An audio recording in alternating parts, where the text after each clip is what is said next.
Gikonsidera ni Davao City 1st District Representative Paolo Pulong Duterte nga dili tingog sa Katawhan ang impeachment complaint batok kang Vice President Sara Duterte.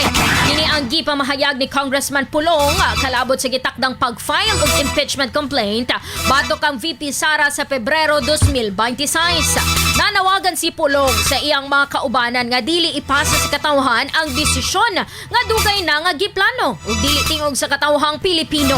Nagtuo si Pulong nga inay ang katawhan ng istoryahon ang giistorya sa nisgutan mao ang administrasyon, ang budget ug ang gahom.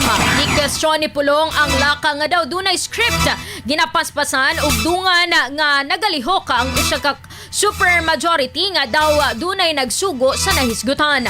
Nagpahinumdum sab ang kongresista nga ayha pa man mo pirma angay nilang tubagon una ang katawhan kung unsa ang balos, kinsa ang nagdiktar ug kung asa sila loyal.